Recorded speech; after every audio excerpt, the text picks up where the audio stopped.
भरपूर दीदी सांग, माझ्या रामला न्याय द्या. दुसरं सांग, काय सांगलंय रामेश्वरनं सांग. मला त्याने सगळं सांगितलं. माझ्या नवऱ्याचा खून केला तिने. तुला काय म्हणत होती ती? काय मागणी करत होती तुला? मला तिने विश्वासघात केलाय माझा. तिने गोड बोलून विश्वासघात केला. कानातले घेतले तिने. 16,000 रुपयाचे कानातले घेतले. ब्लॅकमेल करायची माझ्या नवऱ्याला. माझ्या नवऱ्याच्या पाठीमागं लागली होती ती. कुठेही एकही जर आपल्याला पॉइंट जर मर्डरचा भेटला तर तो मर्डरचा गुन्हा दाखल होईल. पण आमचा थेट संशय आहे, थेट संशयाचा आरोप आहे त्या पोरीवरती की आमचा रामेश्वर हा आत्महत्या करू शकत नाही, याचा मर्डर झालेला आहे. कारण की सर्व समाज बांधव तिकडे आम्ही गेलेलो आहे, तिथं अशी आत्महत्येची अशी कोणतीच परिस्थिती तर नव्हती. पूर्णपणे हा मर्डरचा कट रचलेला आहे. बस एवढीच आमची पोलीस प्रशासनाला मागणी आहे की आम्हाला न्याय हवाय, रामेश्वरला न्याय हवाय. रामेश्वर कामले की हुई मौत या हत्या, मैं हूं मुनव्वर और आप देख रहे लोग जिस तरह से मानपुर के अन्नाभाऊ साठेनगर का रहने वाला रामेश्वर कामले जो करीब 25 साल का था, जिनकी मौत हो गई. अब बताया जा रहा है कि वो हत्या भी है, पर आज अगर आप मेरे पीछे देखेंगे तो ये पूरे साठेनगर के लोग हैं, उनके साथ में सारे लोग थे. ये पनवेल के एक लॉजिंग में जाने के बाद ये पूरा मामला सामने आया कि जहाँ पर बताया जा रहा है कुछ लोगों का आरोप था कि ये फांसी लगा के की मौत हो गई. पर आज कहीं ना कहीं तो एक सवाल खड़ा हो गया कि 11 फुट के ऊपर के रहने के बावजूद भी रामेश्वर कामले कैसे वो फांसी लगा सकता है, एक बड़ा सवाल खड़ा हो गया है. और नवी मुंबई पुलिस कमिश्नर ने भी इस मामले की संन्यास में लेकर फिलहाल देखना है कि जांच होती या नहीं होती. फिलहाल हम बात करेंगे. सुनील भाई क्या कहेंगे, आज जो ये मामला हुआ क्या लगता है आपको?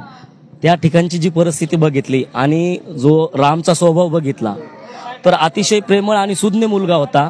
तो नवी मुंबईमध्ये रिअल एस्टेटमध्ये त्याचं उत्तम काम असल्यामुळे कुठेतरी तो विषय तो घातपात आम्हा सर्व मातंग समाजाच्या वतीनं, सकल मातंग कोर कमिटीच्या वतीनं तो काल सीपी ऑफिसच्या त्या ठिकाणी ॲडव्होकेट राम चव्हाण आणि सर्व कार्यकर्त्यांच्या वतीनं त्या ठिकाणी आम्ही निदर्शनं केले. आणि त्यानंतर त्यांनी वेळ देऊन त्यामध्ये 2 ACP दर्जाचे 2 अधिकारी त्या ठिकाणी नियुक्त केले.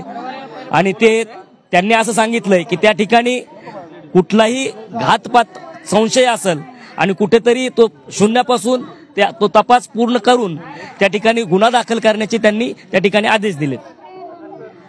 क्या कहेंगे, आप एडवोकेट हो, आप इस मामले को देख रहे हो, क्या लगता है कि ये जो रामेश्वर कामले की मौत हुई या हत्या हुई, क्या लगता है आपको उस मामले को? खरं तर आज ह्या कुटुंबावर दुःखाचा डोंगर कोसळलेला आहे. सर्वप्रथम मी रामेश्वरला सकल मातंग समाजाच्या वतीने भावपूर्ण श्रद्धांजली वाहतो. ही अशी परिस्थिती, मला न्याय द्या रे, माझा राम तसा नव्हता रे. अरे न्याय द्या, मला न्याय द्या, प्लीज मला बोलू द्या. माझा दादा कधीच आत्महत्या करू शकत नाही. एका मुलीच्या स्टेटमेंटच्या आधारे जर त्याच्यावर गुन्हा दाखल होत असेल तर हा कायदेशीर गुन्हा आहे. माझा नवरा असं कधीच करणार नाही तो. आम्हाला पूर्ण विश्वास आहे त्याच्यावरती. एका मुलीच्या स्टेटमेंटच्या आधारे एवढं मोठं पाऊल सरकारने उचलू नये. आम्हाला न्याय द्या. चौकशी झालीच पाहिजे. सुरुवातीपासून आमच्या समोर चौकशी झाली नाही, पंचनामाही आमच्या समोर झाला नाही. मग आमच्यावर डायरेक्ट लादला का जातोय रिपोर्ट की तुमच्या दादानं आत्महत्या केली आहे म्हणून. हे चुकीचं आहे ना. ती मुलगी म्हणते त्याने फाशी घेतली, तिचा टेबलापर्यंत तिचा वरती हात जात नाही. मग पोलिसीन म्हणते की तिनं सोडवलं, मग तिचा सोडवायला कसा काय हात गेला वरती? तिचा हात नव्हता जायला पाहिजे ना वरती. कुठला मुलगा टेबल ठेवून फाशीचं बांधून परत तो टेबल ठेवायला जाईल का तो? मग ही कशी काय म्हणती मी खोललं, मग हा टेबल परत तिथे त्या जागी कसा गेला? तिने परत टेबल लावला, परत तिने त्याला सोडवलं. आणि ती एवढी कशी काय नॉर्मल असू शकते? तो टेबल तिने रिटर्न तिथे नेऊन ठेवला.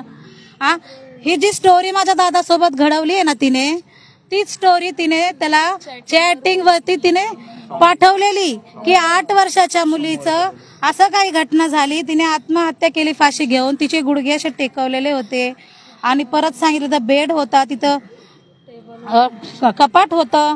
हे सगळी स्टोरी तिने माझ्या दादाला सांगितली. माझा दादा म्हणतो एवढ्या लहान मुलीचं असं होणं शक्यच नाही. मग आम्ही ही स्टोरी बघून तिथल्या तिच्या एरियामध्ये आम्ही चौकशी केली की कुठल्या पोलीस स्टेशनमध्ये असा गुन्हा दाखल झाला आहे का? असा गुन्हा 8 दिवसात कधीच दाखल झाला नाही. तर मी ही मुलगी कशी काय सांगते की अशी स्टोरी की माझ्या एरियामध्ये असं काय सोमवारी घडली आहे म्हणून? हे सगळं खोटं आहे. हा सगळा कट आहे, डाव रचला आहे गुन्हेगारांनी. त्यांना काहीतरी त्याची भीती असेल आणि फुटेज गायब करण्यात आली आहे. आम्हाला पूर्ण फुटेज माणसासाठी बी काय तुम्ही मुलीचा रेप होऊन जर तिचा मर्डर झाला तर किती कारवाई होते, किती पंचनामा होतो. आणि हाच गुन्हा माझ्या दादासोबत घडलाय. मुलाचा होऊ शकत नाही का? आम्ही मुली आहेत. माझा दादा आमच्या 3 वर्षाच्या बाळाच्या पाया पडून जातो. त्याला एवढी लक्ष्मीची किंमत आहे, एवढी लक्ष्मीची किंमत आहे. तो कुणाच्या आबरूशी स्वतः खेळणारा नाही. त्या मुलीने स्वतः त्याला प्रवृत्त केला असेल तेव्हाच त्याने फाशी घेतली. त्याला प्रवृत्त केल्याशिवाय त्यानं फाशी घेतलेली नसेल किंवा त्याला फाशी देण्यात आलेली आहे. दीदीला सांगू द्या, माझ्या दीदीला माहित आहे भरपूर. दीदी सांग, माझ्या रामला न्याय द्या. दुसरं सांग, काय सांगलंय रामेश्वरनं सांग. मला त्यांनी सगळं सांगितलं. माझ्या नवऱ्याचा खून केला तिने. तुला काय म्हणत होती ती? खून काय मागणी करत होती तुला? मला तिने विश्वासघात केलाय माझा. तिने गोड बोलून विश्वासघात केला. कानातले घेतले तिने, 16,000 रुपयाचे कानातले घेतले. ब्लॅकमेल करायची माझ्या नवऱ्याला. माझ्या नवऱ्याच्या पाठीमागं लागली होती ती. माझ्या नवऱ्याच्या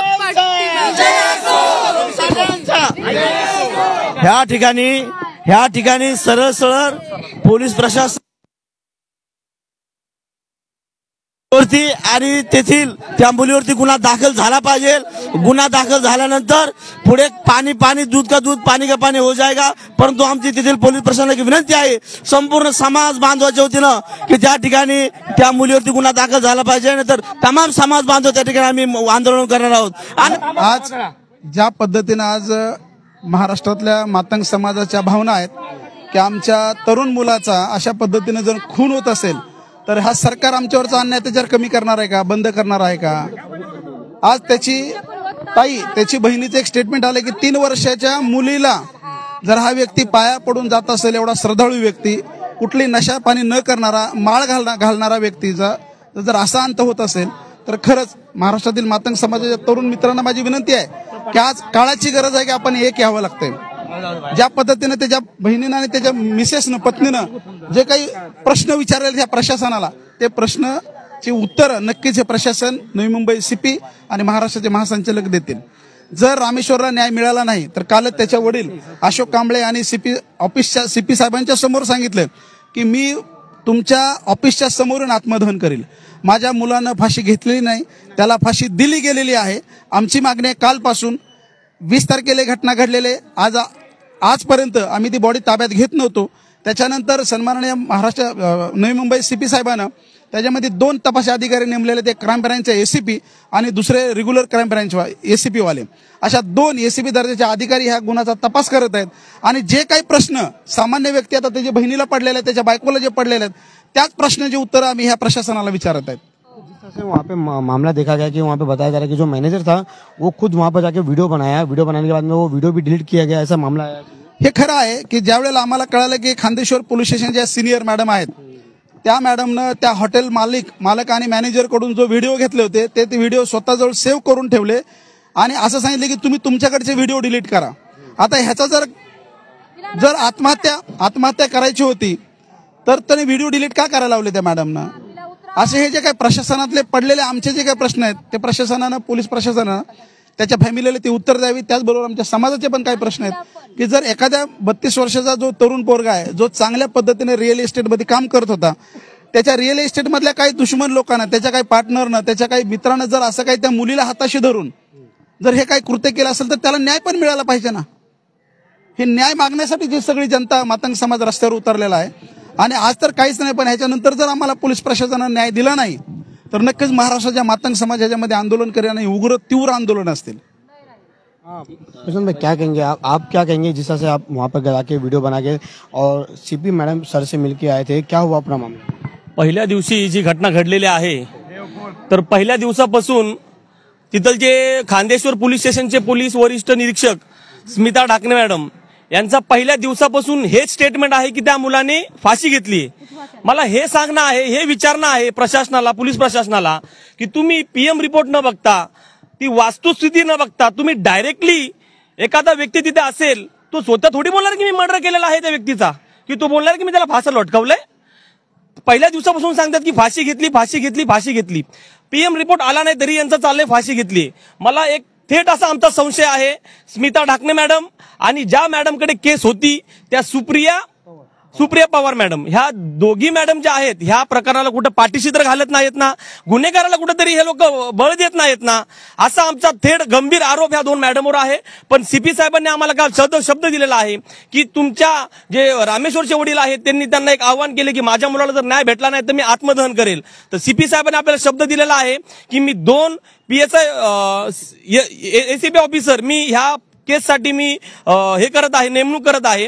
तर नक्कीच तुमच्या रामेश्वरला न्याय भेटेल आणि याच्या मागे कुठेही एकही जर आपल्याला पॉईंट जर मर्डरचा भेटला तर तो मर्डरचा गुन्हा दाखल होईल. पण आमचा थेट संशय आहे, थेट संशयाने आरोप आहे त्या पोरीवरती की आमचा रामेश्वर हा आत्महत्या करू शकत नाही, याचा मर्डर झालेला आहे. कारण की सर्व समाज बांधव तिकडे आम्ही गेलेलो आहे, तिथं अशी आत्महत्येची अशी कोणतीच परिस्थिती तिथं नव्हती. पूर्णपणे हा मर्डरचा कट रचलेला आहे. बस एवढीच आमची पोलीस प्रशासनाला मागणी आहे की आम्हाला न्याय हवाय, रामेश्वरला न्याय हवाय, त्याच्या लहान मुलीला न्याय हवाय, त्याच्या परिवाराला न्याय हवाय. बस एवढंच आमची मागणी आहे. मिळालाच पाहिजे, त्याच्या पत्नीकडे मिळालाच पाहिजे, मिळालाच पाहिजे. माझ्या नातीच्या बर्थडेच्या तयारीत होता तो असं करू शकेल का? ती आम्हाला सोन्याची मागणी करायची, सोनं मागायची, ती सोनं कानातले दिले तिला, कानातले. पैशाची मागणी करायची ती, पैशाची. माझ्या रामेश्वरला न्याय द्या, न्याय द्या माझ्या रामेश्वरला, माझ्या रामेश्वरला न्याय द्या. जैसे बता रहे हैं कि 3 महीने से उनका अफेयर चला था, उसी बीच जो रियल एस्टेट में जो कामने जो रामेश्वर कामने जी जो काम कर रहे थे उसको लेके बताया जा रहा है कि उनका जो बिजनेस था वो काफी हाई था और वो जो कुछ लोग थे उनसे जलते भी थे. क्या कहेंगे इस बारे? अतिशय प्रभावीपणे तो काम करत होता आणि त्याचा तो बिझनेस मध्ये एक नाव त्या ठिकाणी पनवेल शहरामध्ये झालं होतं. आणि कुठेतरी या रिअल स्टेटचा कुठेतरी त्याला एक अंग असू शकतं. या मुलीला समोर घेऊन, ही मुलगी ही फक्त 3 महिन्या अगोदर त्याच्यासोबत आली, परंतु याच्या अगोदर पण काही तिचे संबंध असू शकतात. हे फक्त 3 महिन्याच्या आतल्या सगळ्या गोष्टी लक्षात आल्यात. घरी येणं, त्याला वेळोवेळी पैशाची मागणी करणं, सोन्याची मागणी करणं, त्याला वेळोवेळी ब्लॅकमेल करणं हे त्या मुलीकडून चालूच होतं. पण त्या मुलीच्या पाठी कोणीतरी असेल, कारण ती मुलगी एकटी नाही, त्याच्या पाठी कोणीतरी आहे. हा आमचा कुटुंबाचा, आमच्या समाजाचा, सर्वांचा हा एक आरोप आहे आणि त्या ठिकाणच्या प्रशासनाने ही गोष्ट लक्षात घेतली पाहिजे. त्या मुलीवर आत्तापासूनच तिला नजर कैद ठेवून याच्या पाठी काय काय कोणी असेल ते दागेदोरे शोध घेतला पाहिजे आणि त्यांच्यावर गुन्हा दाखल झाला पाहिजे. क्या कहेंगे? सर, मेरा कहना यही है, हमारा माझा जीवाचा काळीज आमचं लेकरू या ठिकाणी हरपलेलं आहे. स्थानिक पोलीस चौकी जी आहे त्यांनी हे प्रकरण दडपवण्याचा कार्यक्रम केलेला आहे. पण आमच्या समाजाचे नेते रामदादा चव्हाण यांनी हा विषय आवाज उठवला आणि CP ऑफिसला आम्ही त्या दिवशी धरणं आंदोलन केले आणि त्यांनी त्या CP साहेबांनी सांगितलं 2 लोकांची आम्ही कमिटी तयार करतो, ते त्या अनुषंगाने कारवाई करतील, तपास करतील. तत्पूर्वी दादांनी सांगितल्याप्रमाणे या ठिकाणी मी स्थानिक पोलीस चौकी आणि ECP यांना हे पत्र देण्यात आलेलं आहे. हे पत्र देण्यात आलेलं आहे. या अनुषंगाने आम्ही त्यांना 10 दिवसाचा अल्टिमेट देतोय. 10 दिवसात त्यांनी जर कारवाई नाही केली तर आम्ही आत्मदहन करणार आहोत. CP ऑफिस असेल किंवा महासंचालक ऑफिस असेल, या ठिकाणी आमच्या मुलाला न्याय मिळवून द्यावा ही एवढीच आम्हाला अपेक्षा आहे. आमचं बाकी काही म्हणणं नाही. थँक्यू. तो रामेश्वरला न्याय मिळालाच पाहिजे, रामेश्वरला न्याय मिळालाच पाहिजे, रामेश्वरला न्याय मिळालाच पाहिजे, गुन्हेगारावर शिक्षा झालीच पाहिजे, गुन्हेगाराला शिक्षा झालीच पाहिजे, रामेश्वरला न्याय मिळालाच पाहिजे. मातंग एकजुटीचा जय जो, मातंग समाज एकजुटीचा जय जो, हम सब एक है, हम सब एक है. तो अभी जो रामेश्वर कामले के जो डैडी हैं हम उनसे बात करेंगे. क्या कहेंगे आप? मेरे लड़के का मर्डर हुआ है. मराठी. माझ्या मुलाचा मर्डर झालाय आणि ढाकणे मॅडम ह्या याच्यावर पडदा टाकतात. काय ढाकणे मॅडम आणि पवार मॅडम याच्यावर हा पडदा टाकतात. हा खांडेश्वर पोलीस स्टेशनच्या सिनियर PI या काय म्हणतात की सुसाईड केलं म्हणजे फाशी घेतली त्या मुलानंच आणि उतरवले. एक मुलगी उतरू शकत नाही. हा आणि तिथं जो हे ना तिथला मालक तो म्हणतो तिथं बांधायसारखं काहीच नाही. आणि इथं ह्या साईडला त्याच्या अंगठ्याचं निशाण आहे आणि इकडून नखाचं निशाण आहे आणि इथं थोडंसं लाल आहे. तर ती काय म्हणते चेनचा असं इथं. ती का सांगू शकते? तिला काय माहिती? ती होती का तिथं? हिला सस्पेंड करण्यात यावा. ह्या मॅडमला सस्पेंड करण्यात यावा. ढाकणे मॅडम नाही झालं तर मी त्या पोलीस स्टेशन समोर आत्मदहन करणार. मातंग समाजाला नाही मिळालाच पाहिजे. रामेश्वरला नाही मिळालाच पाहिजे. मॅडमनं दोन्ही बाजू धरल्या पाहिजे. जरी गलती झाली हा मुलीची जर बाजू असती किती उचलून धरली असती? हा धरली असती का नसती? हा थोडं जरी असतं तर हा मग आता 50% न्याय महिलाला आहे मग मुलाला बी द्या ना. हा सर्वाला न्याय सारखा द्या ना. हा तर हे ढाकणे मॅडमनं काहीतरी त्यांच्याकडून पैसे घेऊन याच्यावर पडदा टाकण्याचा प्रयत्न केलाय. ढाकणे आणि पवार ह्या आम्हाला उडवाउडीचंच उत्तर देतात. अगोदरपासून उडवाउडीचंच उत्तर देतात. मला काय सांगणार तुम्ही? आता ही जी संपूर्ण जी घटना झाली आहे प्रत्यक्षरित्या मी तिथं उभा होतो. सगळ्यात प्रथम मी गेलो तिथे. ओके सुरुवातीपासून शेवटपर्यंत फक्त मुलीच्या स्टेटमेंटच्या आधारावर मुलाने आत्महत्याच केली असं पोलीस कन्फेन्स करतायत. ते बोलतायत की नाही त्याने आत्महत्याच केली. त्या व्यक्तीला मृत जो माझा भाऊ आहे त्याला मुलीशिवाय कोणीही विटनेस नाही की तो लटकलाय. तर आम्ही हे का मान्य करावं की त्यांनी फाशी घेतली? प्रत्येक गोष्टीत पोलीस उडवाउडीचे उत्तर देत आहेत. प्रश्नाचे उत्तर देण्याऐवजी अपवाद करतायत. दुसरंच काहीतरी बोलतायत. मग तुमच्याच मुलांनी केलं असेल मग 2-2 स्टेटमेंट देत आहेत. आदल्या दिवशी वेगळं स्टेटमेंट देत आहेत दुसऱ्या दिवशी वेगळं स्टेटमेंट देत आहेत. कुठंतरी असं वाटतंय की कोणीतरी त्यांच्या मागे आहे जो पोलीस प्रशासनावरती दबाव टाकतोय की सखोल चौकशी करू नका. आमचा जो व्यक्ती आहे तो जर 10-15 दिवसाच्या पुढच्या प्रोग्रामाची तयारी जर करत असेल तर तो त्या दिवशी आत्महत्या का करेल? जर त्याला आम्ही लटकलेलं पाहिलंच नाही आमच्या भावाला तर आम्ही का म्हणू की त्यांनी फाशी घेतली? आणि पोलीसच्या जो आमच्या नजरेमध्ये आरोपी आहे आरोपीच्या स्टेटमेंटवरती तुम्ही कारवाई करताय ही कुठली गोष्ट झाली? कायद्यात आहे का ती? त्याच्यामध्ये आरोपी कायद्याच्या वरती आहे का?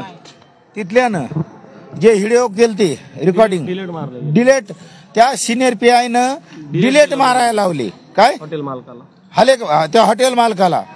हॉटेल मालक म्हणतो इथं तसा फास घेताच येत नाही. त्याचं स्टेटमेंट आहे पोरांच्या मोबाईलमध्ये आहे. पण हे काहीतरी षडयंत्र रचून तिचे नातेवाईक काहीतरी पोलीसमध्ये आहेत मुलीचे बरं का. तर हे त्यांना आधीच प्लॅन बनवलाय. यांची चौकशी सर्वच टीमची करण्यात यावा आणि या मॅडमची सुद्धा चौकशी करण्यात यावा. ह्यामध्ये पोलिसांचाही सहभाग आहेच. एवढं केस ते उडवू शकत नाही. जर आता आम्ही कसे लोकल एरियातून आले त्यांना असं वाटतं की हे काहीच नाहीत म्हणजे हे लोकल आमचं काहीच करू शकत नाहीत. पण इकडे पण असे कार्यकर्ते आहेत की त्यांची मंत्रालयापर्यंत पण ते जाऊ शकतात. कायद्याच्या आम्ही विरोधात काही जात नाही. आम्ही जे काम केलं ते कायदेशीरच केलं. तिकडे सर्वजण जमा झालो. आम्ही कुठलंही काय फक्त आम्ही घोषणा केल्या बाकी काहीच हे केलं नाही. आम्हाला माहिती कायदा बी आम्ही मानतो. कायदेशिवाय आपलं काय होणार नाही. पण पोलीस काय कहेंगे तुम्ही? आम्ही लोकहितच्या पत्रकारांना आणि न्यूज चॅनलच्या सर्व प्रतिनिधींना विनंती करतो की पनवेल महापालिकेत पनवेलच्या ठिकाणची सर्व मीडिया देखील त्या ठिकाणी मॅनेज होती. एकही मीडिया त्या ठिकाणी आलेला नव्हता. मी आपणाला विनंती करतो की आपण त्या ठिकाणचा जो तो लॉज आहे, त्या लॉजची ती परिस्थिती, त्या लॉजच्या त्या ठिकाणी घडलेला तो सीन कसा आहे, हे सर्व आपण बाहेर आणलं पाहिजे. आणि खास करून जे अधिकारी हे सर्व दडवादडवीचं उत्तर देत होते त्या अधिकाऱ्यांचं देखील स्टेटमेंट आपण घ्यावं अशी मी आपल्याला विनंती करतो. आपण निश्चितपणे रामेश्वरला न्याय मिळवून द्यावा यासाठी आपण प्रयत्नशील राहावं. तो ये फिलहाल जिस तरह से लगातार मैं आपको बता दूं कि महाराष्ट्र में जो आत्महत्या हो रही है 302 कलम अंतर्गत कारवाई झालीच पाहिजे. आणि ज्या मॅडम पडदा टाकतात यांच्यावर पण कारवाई झाली पाहिजे. बताया जा रहा है कि 3 ही महीना हुआ था उनके प्यार में या अफेयर में, पर ये घटना क्यों घटी? वो जो रियल एस्टेट में वो काम करते थे, इसी बीच कहीं ना कहीं तो एक बड़ा सतिरन से रचा गया. फिलहाल देखना यह है कि यहाँ पे Navi Mumbai police commissioner request करूंगा कि इस मामले को थोड़ा सा ध्यान दे, और अगर 10 दिन के अंदर में कोई अगर इंसाफ नहीं मिला तो एक बड़ा आंदोलन का इशारा किया है. और वहाँ पर जो नवी मुंबई महानगर पालिका के जितने भी अधिकारी है, जो ये जो घटना घटी है, जिस दल पे जो घटना घटी है उस पर जो जांच करने की मांग कर रहे हैं. ऐसे ही तमाम रिक्शा हमारे साथ बने रहे. लोकहित से मुनव्वर शेख.